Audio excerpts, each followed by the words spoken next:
Passou-se um ano após a crucificação de Jesus. E esse homem está prestes a ser apedrejado até a morte. Seu nome é Estevão. Ele é um cristão. Saulo, um jovem judeu fabricante de tendas, assiste à execução. Em sua concepção, Estevão é um blasfemador e merece morrer. Estevão é o primeiro seguidor de Jesus que prefere a morte a renunciar às suas crenças. E assim, ele se torna o primeiro mártir cristão e quase automaticamente um dos primeiros santos cristãos.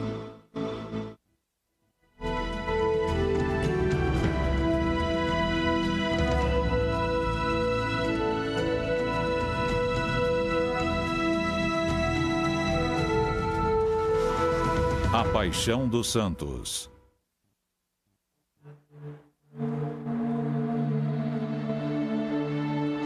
Outubro de 1982, Roma. Um novo santo foi acrescentado ao calendário da Igreja Católica Romana. Seu nome é Maximilian Kolbe, um padre polonês que foi morto em Auschwitz durante a Segunda Guerra Mundial, quando se ofereceu para assumir o lugar de um judeu que fora condenado à morte. La morte per martirio del padre Massimiliano Kolbe. Com essa cerimônia, Kolbe se junta oficialmente à legião de cerca de 10 mil homens e mulheres que são venerados como santos pelos católicos no mundo todo. Como Santo Estevão, Kolbe é considerado um mártir, isto é, alguém que morreu por suas crenças cristãs. Mas, diferentemente de Santo Estevão, a vida de Kolbe precisou ser formalmente investigada antes de sua canonização. Através dos séculos, as qualificações para a santificação mudaram, mas todos os santos compartilham certos traços em comum. São pessoas amorosas. Eles podem ter inúmeras imperfeições, mas quando amam, são autênticos. Consideramos santo aquele que deu a vida por sua fé. Ele se viu diante de uma escolha: fazer algo contra sua consciência cristã ou então ser morto. Desde o princípio, os santos foram associados ao martírio. Isto é, não bastava viver como Jesus, e sim morrer como Jesus. E foi isso que o Santo Estevão fez. Como Jesus, ele foi julgado e teve a chance de fazer um acordo. Suas convicções religiosas por sua liberdade. Como Jesus, ele recusou e perdeu a vida.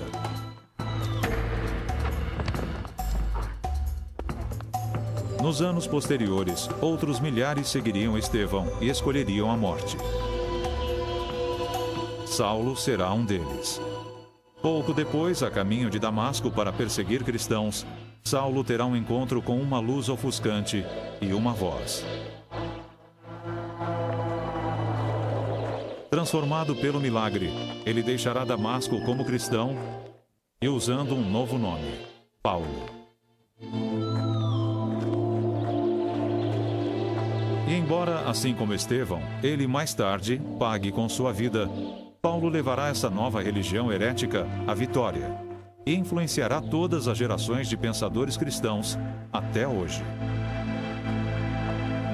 Quando lemos a história de Estevão, vemos que a história de Jesus se repete, ou seja, ele está pregando, dá testemunhos, é falsamente acusado. Ele passa pelas mesmas coisas que Jesus passou e, por fim, morre. Se de fato o cristianismo ensinava que devíamos seguir ou imitar Cristo, imitatio Christi, então realmente os cristãos eram induzidos a se tornarem mártires à forma extrema de se imitar Cristo.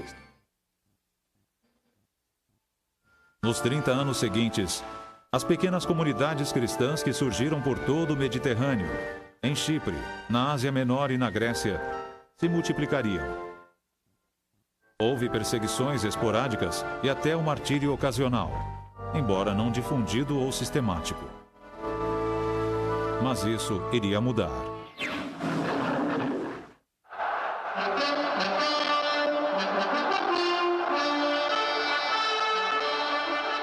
Roma por volta de 64 depois de Cristo, pelo menos como Hollywood imaginava que fosse. As classes mais altas da sociedade romana estão cada vez mais entediadas e corruptas, atitudes que permearam para as classes inferiores. E todos gostam de ser entretidos.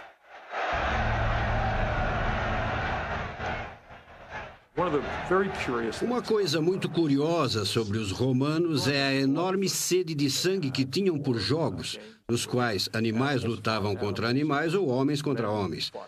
Para eles, uma tarde de sábado maravilhosa, sempre que iam aos jogos, era ver as pessoas se matando. Os romanos eram pagãos e politeístas e adoravam espetáculos, assim como adoramos futebol hoje. A Roma antiga era uma sociedade muito violenta, com distrações violentas. Eles viviam num mundo violento. E ninguém gostava de um espetáculo mais do que o imperador Nero. Mas havia um outro tipo de cidadão vivendo em Roma na época, e eles eram diferentes. Eles eram membros de uma seita religiosa que venerava um carpinteiro morto chamado Jesus. E os romanos não sabiam ao certo o que deduzir disso. Houve várias acusações contra os cristãos. Uma delas alegava que eram antissociais. Os cristãos costumavam se encontrar em segredo, isto é, eles se reuniam de manhã cedo para rezar, enfim.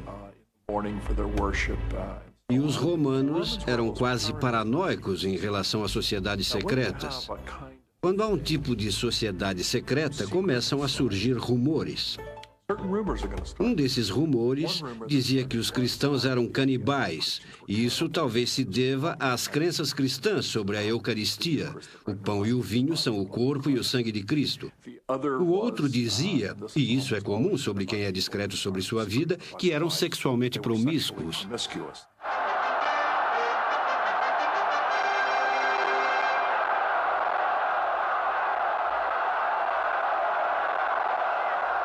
Foi nessa atmosfera de suspeita e desconfiança que Nero decidiu criar o maior espetáculo de todos. Roma em chamas.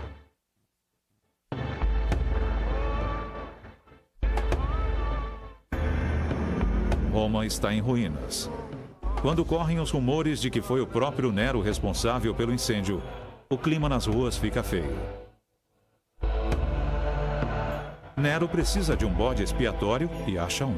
Eu declaro desta forma que a culpada pela queima da nossa amada cidade é a seita ilegal chamada cristianismo. Sua punição será uma advertência. Um decreto oficial é a resposta. Um espetáculo de terror. E o resto, como se diz por aí, é história. E embora possa não ter acontecido como nos filmes, não há dúvida de que algo bem parecido com isso de fato ocorreu.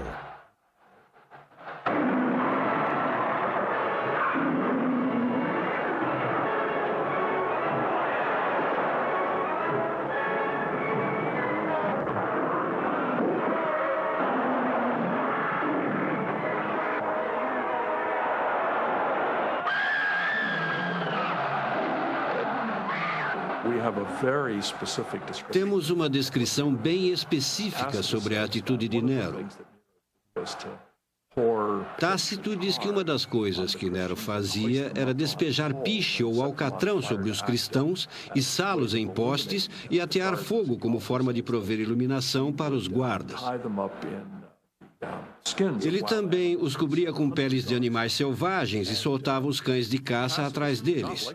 E Tácito, que não gostava nem um pouco dos cristãos e os considerava só mais uma superstição, dizia nos anais o seguinte: embora fossem más, as pessoas tinham pena deles, não tanto por concordarem com eles, mas devido à crueldade com que eram tratados. E segundo todos os relatos, os cristãos enfrentavam a morte com coragem e graça incomuns. Eles estão cantando! Ninguém sabe exatamente quantos cristãos morreram durante essa primeira onda de perseguições. Mas São Paulo, o homem que testemunhou o apedrejamento de Santo Estevão 30 anos antes, certamente estava entre eles. Assim como São Pedro, um dos 12 discípulos originais. E depois viriam mais dezenas de milhares.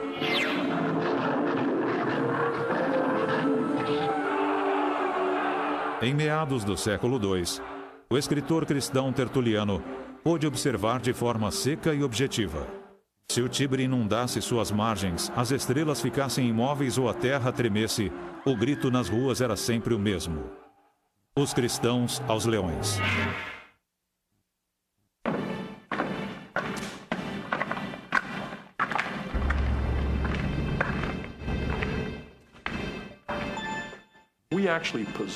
Dispomos de alguns registros de julgamentos de cristãos. São muito breves e simplesmente dizem: você é cristão? Sim. Você renuncia a essa fé? Não. E a autoridade sentenciava a execução de alguém. E cada vez que alguém morria, circulavam histórias sobre quem eram e como encontraram seu fim.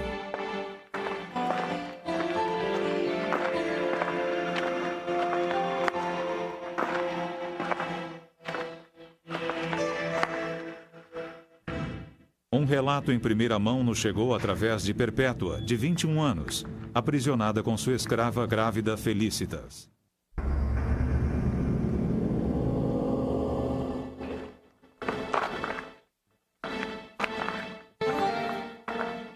Mãe de um bebê, Perpétua prefere morrer a renunciar à sua fé, apesar das súplicas de seu pai pagão.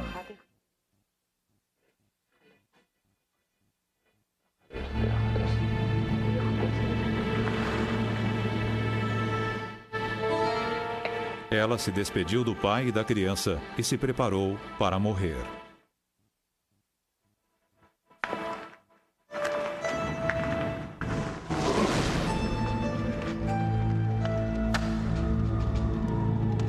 Enquanto aguardava, Perpétua registrou uma série de visões em seu diário. Em algumas, ela triunfava sobre dragões e pagãos. Em outra, seu irmão, morto há tempos, aparecia. Um dia antes dos jogos, Perpétua teve uma visão final sobre ela mesma sendo despida e depois derrotando um egípcio feio num combate corpo a corpo. Naquele momento, ela escreveu: eu acordei e percebi que não lutaria contra animais, porém contra o demônio, e sabia que a vitória seria minha.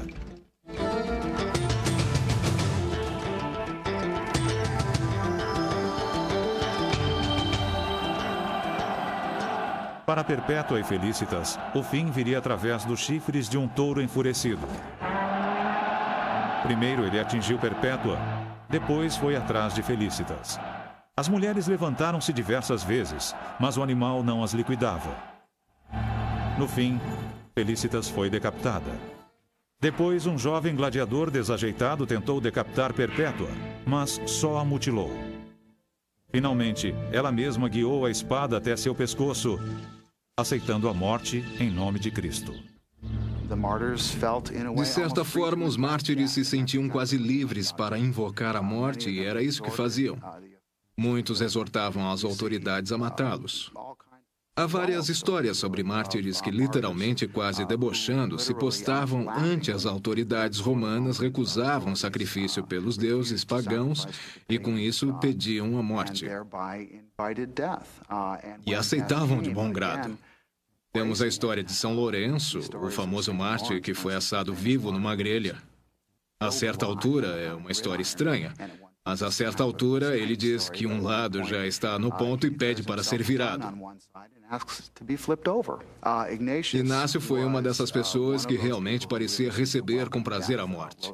Escreveu uma carta aos romanos dizendo que desejaria ser, segundo suas palavras, triturado pelos dentes das feras para se tornar o pão imaculado de Cristo. Ou seja, ele ansiava pela morte agonizante que possivelmente o aguardava nas arenas, onde seria desmembrado por leões e outros animais selvagens. E houve outros. Os soldados romanos encontraram Xisto II pregando ao seu rebanho nas catacumbas sobre a Via Ápia. Ele foi decapitado ali mesmo. Os perseguidores de Venâncio, de 17 anos, o açoitaram, penduraram-no de cabeça para baixo sobre uma fogueira, esmagaram seu queixo e depois o jogaram aos leões, que não mostraram interesse. No fim, tiveram de cortar sua cabeça para silenciar suas preces. Mesmo assim, apesar de todo o sangue derramado, o número de cristãos continuava a crescer. O martírio, de certa forma, promovia o cristianismo. As pessoas ouviam relatos detalhados sobre a morte pavorosa dessas pessoas. Elas adoravam relatar as torturas, o derramamento de sangue. Quem ouvia falava: nossa, o cristianismo é algo poderoso, como faço parte disso? O cristianismo tornou-se uma resposta para o problema da morte. Envolve alguém que morre, sofre e morre pelos outros. Foi o que houve com Jesus. Ou seja, era considerado uma honra morrer como mártir.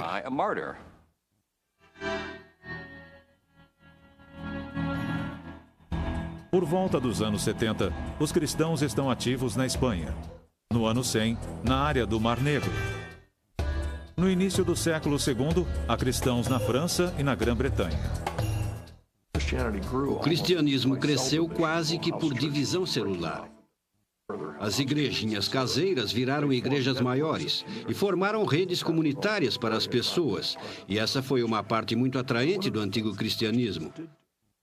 Uma das coisas que os cristãos faziam era cuidar das pessoas mais vulneráveis da comunidade, que eram as viúvas, as crianças, os órfãos e os idosos.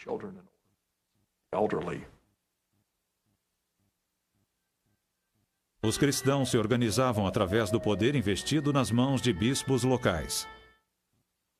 E mesmo os bispos podiam ser mártires. Policarpo, bispo de Esmirna, pertencia à segunda geração de discípulos, aqueles que haviam conhecido os apóstolos, mas não Jesus.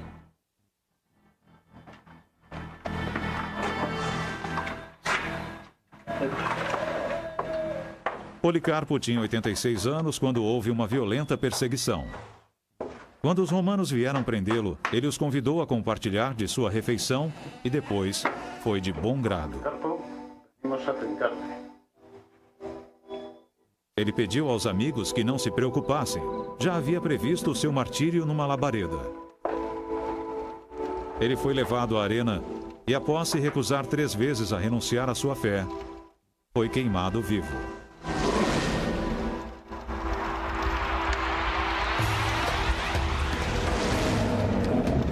Segundo testemunhas, quando as chamas se ergueram, elas formaram velas suaves ao redor de Policarpo, sem tocar sua carne. Por fim, os romanos o apunhalaram até a morte e, quando isso ocorreu, dizem que um pombo saiu voando de seu corpo. A intenção era que não restasse nada de Policarpo, mas, secretamente, seus seguidores recuperaram e esconderam alguns de seus ossos. Havia começado um novo capítulo na história do martírio.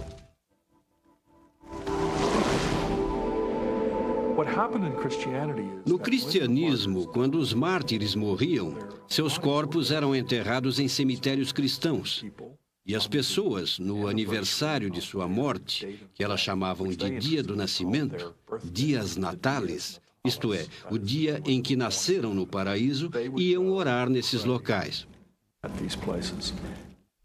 Como essas pessoas haviam morrido pela fé, esses lugares eram locais de grande força espiritual.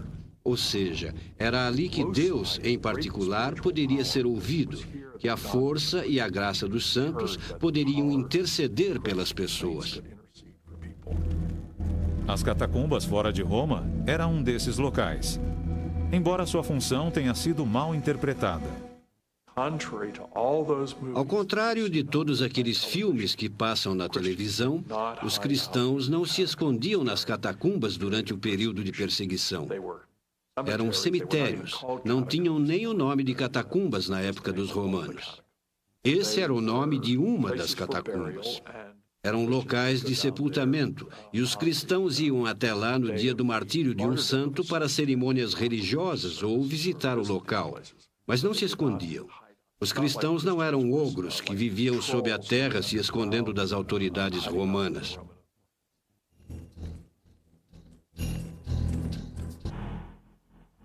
Depois, no começo do século IV, o imperador Constantino teve uma visão que mudaria o mundo. Ele viu no céu uma cruz brilhante com as seguintes palavras: "Com este sinal, vencerás." Ele deduziu que, se aceitasse o cristianismo, triunfaria nas batalhas. Quando de fato venceu, rapidamente instituiu uma política de tolerância religiosa por todo o Império Romano. A partir do ano 320, as perseguições virtualmente cessaram. Agora os cristãos estavam livres para buscar os convertidos e, mais uma vez, os mártires desempenhariam um papel importante. O interessante é que o termo pagão vem da palavra latina pagus, que significa aldeia da zona rural. Sendo assim, no vocabulário cristão, os pagani, isto é, os não crentes, eram as pessoas que viviam no campo. No começo do século IV, provavelmente 30% da população era cristã. O cristianismo estava localizado principalmente nas cidades, mas a ideia de realmente cristianizar os distritos afastados ou rurais levou muito tempo. Alguns historiadores argumentam que a zona rural nunca foi de fato cristianizada. O que se vê a partir do século IV é a grande influência desses santuários dos mártires.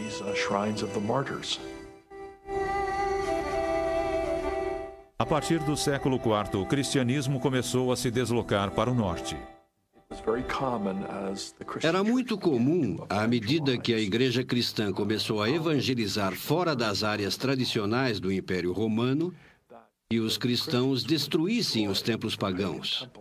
E depois, sobre esses templos, construíssem igrejas cristãs e enterrassem parte dos ossos ou do corpo de um mártir. Desenvolveu-se um sistema de santuários, centros locais de poder espiritual, todos construídos em torno da história de um santo e seus restos mortais. Sem os despojos, uma igreja não era considerada uma igreja. Na verdade, no início do século IX, segundo a lei eclesiástica, qualquer igreja local que não tivesse os ossos de um santo no altar poderia ser demolida.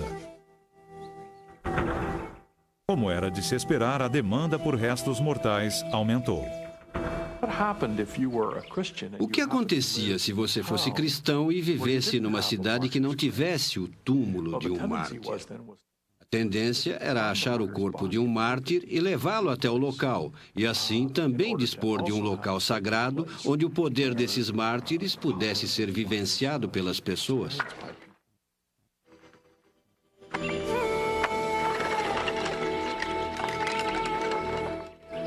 Os ossos dos primeiros mártires eram considerados particularmente poderosos. Um número incalculável deles foi roubado das catacumbas de Roma.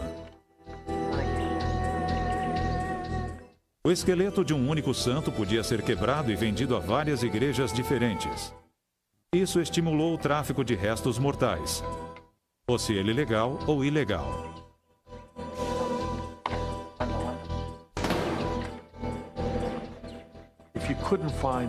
Se não dava para achar um mártir por perto, e isso era muito comum no início da Idade Média, sempre dava para roubar um corpo. E claro, era inevitável que houvesse apenas partes do corpo. Mas, embora os despojos dos antigos mártires fossem poderosos, os restos de um homem santo contemporâneo também podiam gerar milagres. Guarde a sua espada, Morville, ou transpassará sua alma com ela. Especialmente se eles, assim como Estevão, Perpétua e Policarpo, morreram defendendo a fé.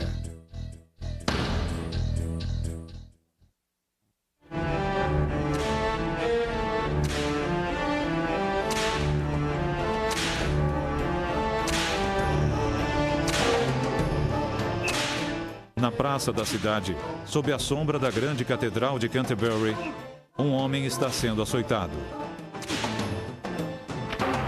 Quem empunha o chicote são os monges e bispos de Canterbury.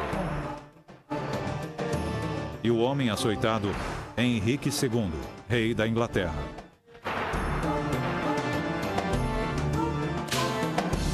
Toda a Europa exigiu essa humilhação.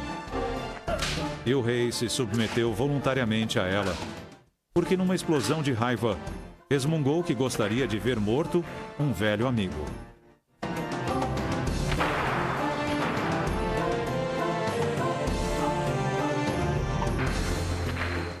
Esse amigo era Thomas Becket.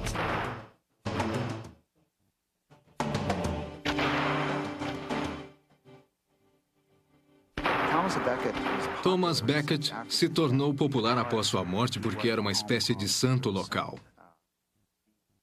Pertencia a uma família de classe média alta da Normandia. Ele subiu na vida mais por intuição e experiência, já que parecia ter um certo carisma. E o próprio Henrique, que era 15 anos mais velho, parecia respeitar Becket. Eles cavalgavam e se divertiam juntos, esse tipo de coisa. Aos 24 anos, Becket tinha uma fraqueza bem conhecida por mulheres e vinho. Está me ouvindo, Thomas? Mas 17 anos depois, contra a vontade de Becket, Henrique o nomeou arcebispo de Canterbury, o clérigo mais poderoso da Inglaterra. Meu édito real, nomeando você, Thomas Becket, primaz da Inglaterra, arcebispo de Canterbury.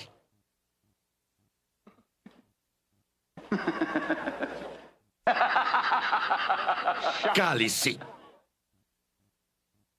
Thomas, eu falo sério. Meu senhor, não faça isso.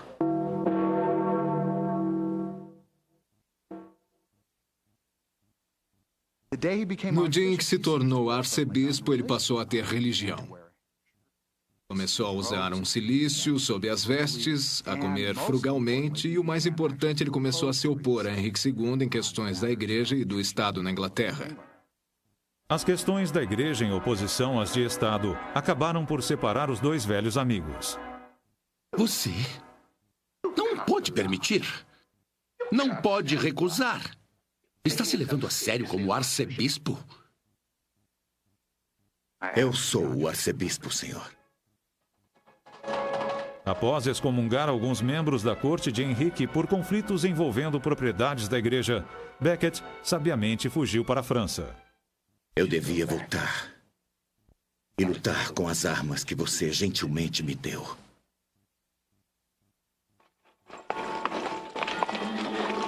Seis anos depois, ele retornou à Inglaterra e soube que o filho de Henrique fora coroado príncipe na sua ausência, numa violação direta da lei eclesiástica. Becket logo excomungou os bispos que participaram da coroação.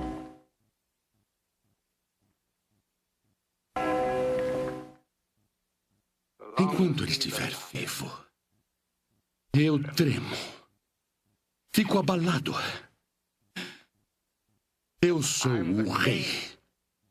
O volátil Henrique gritou que gostaria de se livrar daquele prelado impertinente. Um pequeno grupo de cavaleiros ouviu e levou a sério as palavras do rei. É chegada a hora. Na noite de 29 de dezembro de 1170, 4 homens armados apareceram na Catedral de Canterbury e entraram empunhando suas espadas. Após transpor várias portas, eles encontraram Becket orando em silêncio no altar. Ele já os esperava. Pare! Os cavaleiros exigiram que ele reintegrasse os bispos excomungados. Becket se recusou. Eles atacaram. O golpe que matou Becket foi desferido com tamanha força que quebrou a espada e respingou o altar com seu sangue e miolos. Horas após o assassinato, camponeses e outras pessoas entraram na igreja em silêncio para pegar pedaços do crânio de Becket e ensopar trapos com seu sangue para levar como relíquia. Uma relíquia sagrada que quase imediatamente começou a realizar milagres. Becket foi oficialmente considerado santo 3 anos após seu assassinato. 1 ano depois, o rei arrependido recebeu o açoite público. Nessa primeira luta para definir o poder entre a Igreja inglesa e o Estado inglês, a Igreja saiu vitoriosa. Assim como as pessoas de Canterbury. Agora elas tinham seu próprio mártir com todo o poder que isso conferia.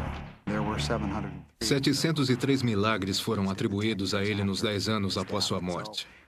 Sua tumba tornou-se o local favorito de peregrinação da Inglaterra e um dos mais populares da Europa.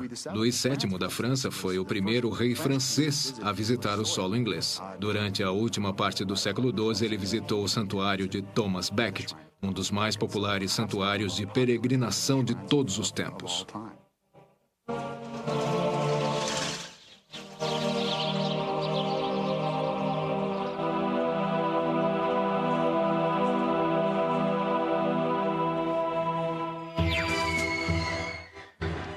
Mas não demorou muito para que os franceses tivessem sua própria mártir heróica. Uma guerreira incomum que levaria a França à vitória sobre a Grã-Bretanha, se tornaria uma das santas mais famosas de todos os tempos.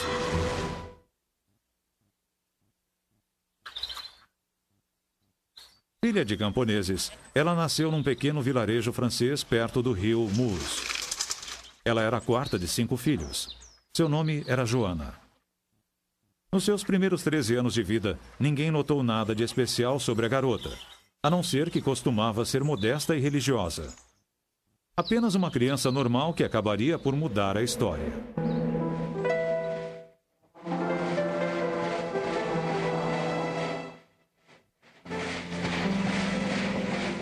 Joana tinha 14 anos quando começou a ouvir vozes. Elas lhe diziam que havia sido escolhida para liderar o exército francês na vitória contra os britânicos. Naturalmente, ninguém acreditava nela.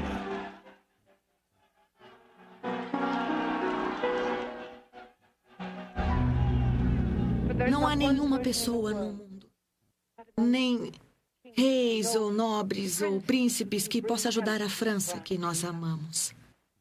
Ninguém exceto esta serva diante de vós. Não porque eu seja especial, mas porque o Rei dos Céus assim o quer. Bom motivo, é um bom motivo. Eu devo liderar os exércitos do Delfim. Liderar soldados? E desde quando ele tem exército? Por fim, Joana teve uma audiência com o herdeiro do trono francês, o Delfim. Para surpresa dele, ela foi capaz de reconhecê-lo em meio a uma multidão, sem jamais tê-lo visto antes. Deus falou comigo através de seus mensageiros.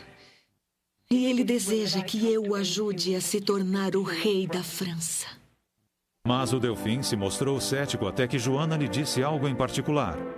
Ninguém sabe o quê. Ele se convenceu de que ela havia sido enviada por Deus. Ao ataque! Avancem, homens! Joana assumiu o exército francês e, na liderança das tropas, rapidamente venceu a Batalha de Orleans. Em nome de Deus, avancem! A bruxa! A bruxa!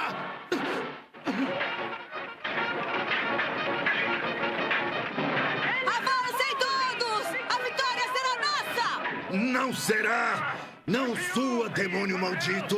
Queime no inferno!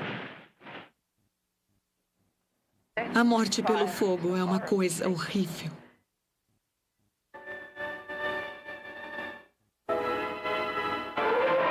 Mas quando o Delfim foi finalmente coroado rei, ele se mostrou fraco e indeciso e nunca reivindicou uma vitória final sobre a Grã-Bretanha. Nós lutamos tanto e demos o sangue para vencer. Sua Majestade assinou a trégua. E nosso rei nunca repudia sua palavra. Pouco tempo depois, Joana caiu nas mãos do Duque de Borgonha, que a vendeu aos britânicos para que fosse julgada como herege. No que concerne aos britânicos, Joana era uma bruxa. O melhor que faz é se livrar dela. Ela é uma bruxa, uma herege, uma idólatra. Deve ser queimada. Apesar do interrogatório rigoroso e cruel, Joana continuava a insistir que estava agindo sob as ordens de Deus. Tudo o que fiz foi sob o comando do Senhor. Isso é tudo que eu fiz direito. bruxa! Por fim, ela vacilou e assinou uma confissão de heresia, mas a desmentiu alguns dias depois. Nós, os juízes, acusamos você, Às 8 horas da manhã do dia 30 de maio de 1431, Joana foi levada ao mercado de Rouen e queimada na estaca. Uma bruxa de mentir, seduzir, prejudicar, ser presunçosa, falsa, cruel. Seu crime? Associar-se ao demônio. Bruxaria.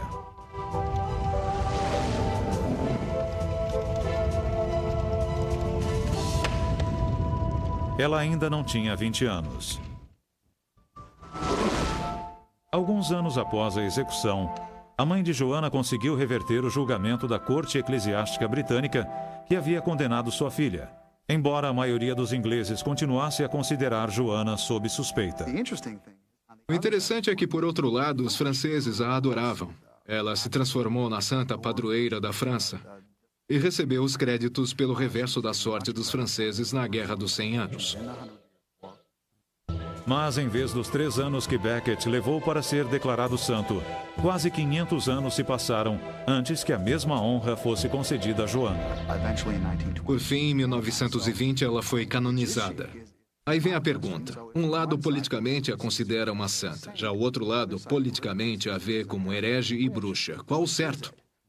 Isso nos traz alguns problemas atualmente. Envolve o processo de canonização e o fato de, basicamente, serem os humanos quem decide quem são santos e quem são hereges, não Deus. Como os primeiros mártires, Joana preferiu morrer a renunciar à sua fé. Mas, diferentemente dos antigos mártires, ela foi morta por um braço da própria igreja. O que exatamente significa morrer pela fé? É uma pergunta que é feita até hoje, especialmente no caso do padre polonês chamado Maximilian Kolbe.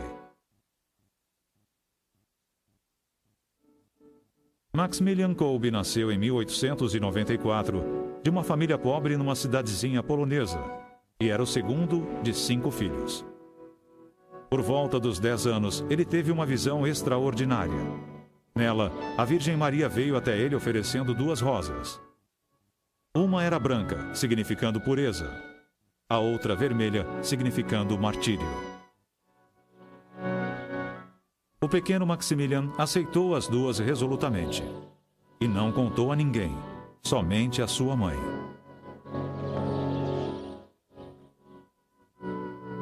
Ele cresceu, entrou para a ordem franciscana e foi enviado a Roma para estudar, doutorando-se em filosofia e teologia. Ele foi ordenado em 1918, enquanto o mundo ainda sentia os abalos que seguiram a Primeira Guerra Mundial.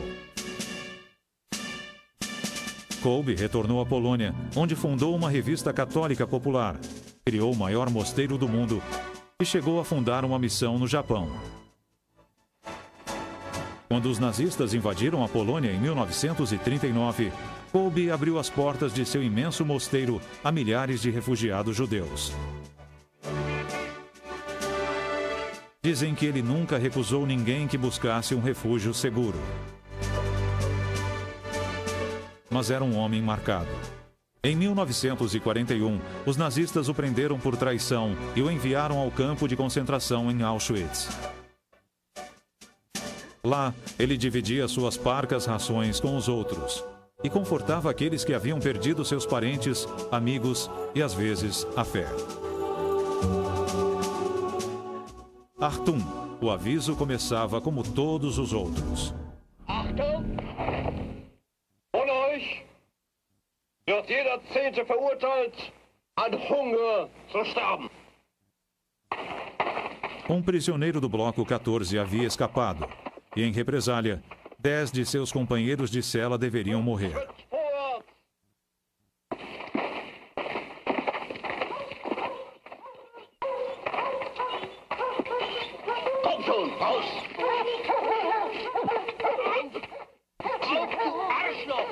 Francis Gajowniczek, um sargento do exército polonês de 40 anos, ouviu quando chamaram seu número. Mas tenho mulher e filhos, ele disse. Sem temor ou hesitação, o padre Kolbe deu um passo à frente e pediu que os nazistas o matassem em seu lugar.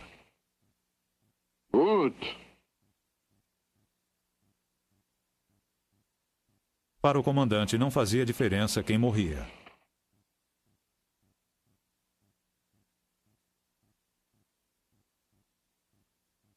Gajowniczek voltou à fila. Kolbe deu um passo rumo à santificação.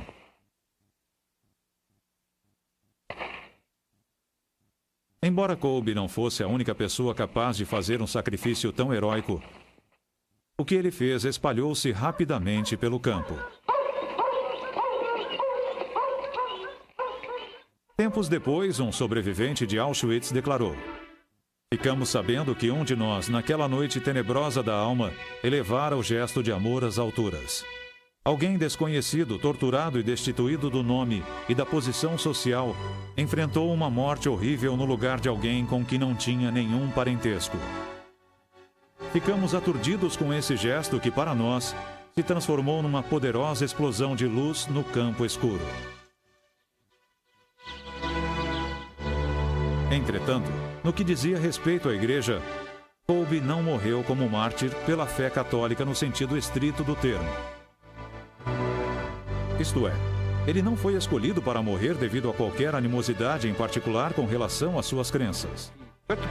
Ele assumiu o lugar de uma pessoa casada dizendo: "Me levem, não sou casado, sou padre." E teve uma morte horrível, alimentando espiritualmente as pessoas à sua volta. Resistiu tanto que precisaram lhe dar uma dose letal. A questão é, ele morreu pela fé? Ele não foi escolhido por ser padre. Ele assumiu o lugar, trocou sua vida por outra. Isso deixou a igreja numa posição incômoda.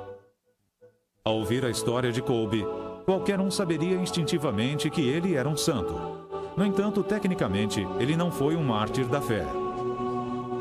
No Vaticano, o Papa, ele mesmo um polonês, se debatia com o problema. O padre Peter Gampel foi um dos juízes oficiais do caso Kolbe. Alertei o Papa dizendo que não conseguia chegar a uma conclusão positiva sobre o martírio, a menos que o conceito de martírio fosse ampliado, porque Kolbe ofereceu sua vida pela de outro preso condenado à morte. Isso foi aceito. Sugerimos que o conceito tradicional de martírio, isto é, ser morto, ou como dizemos tecnicamente, in odium fidei, fosse ampliado para que alguém que tivesse dado sua vida para salvar a de outros também pudesse ser declarado mártir. Essa teoria foi aceita e, desse modo, Kolbe foi canonizado como mártir. E assim, o novo Papa, citando Kolbe como um herói pessoal, criou uma nova definição para martírio ligada à caridade. Acontece que o martírio não é só um conceito antigo. No século XXI, ainda há pessoas querendo morrer porque sua fé assim exige. Costumamos romantizar os primeiros mártires. Por exemplo, temos os vitrais com santos virginais olhando para o céu segurando uma palma e os leões sentados timidamente à sua volta. Mas se os vitrais de hoje retratassem os mártires do século XXI, não usaríamos leões, coroas ou palmas. Teríamos arame farpado, eletrodos nos genitais, fome extrema, câmaras de gás, balas e assim por diante.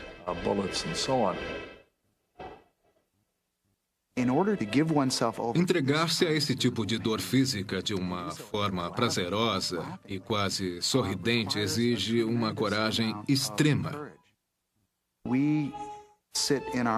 Hoje em dia, poucos de nós se dispõem a se sacrificar dessa maneira. Eu falo por mim. Se precisassem de mártires, eu não iria me oferecer. E muita gente pensa assim no mundo em que vivemos hoje.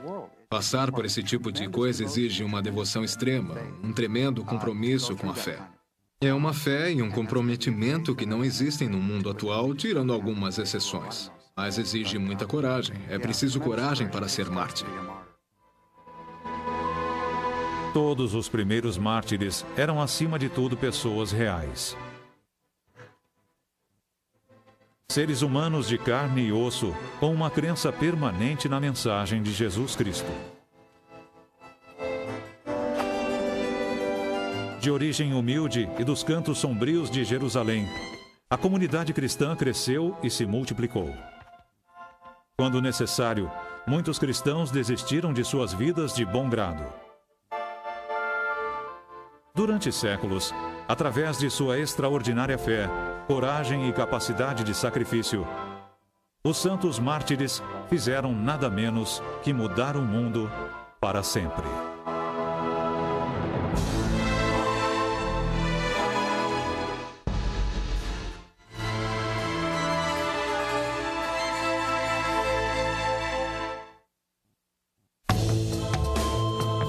Versão brasileira, DPN Santos.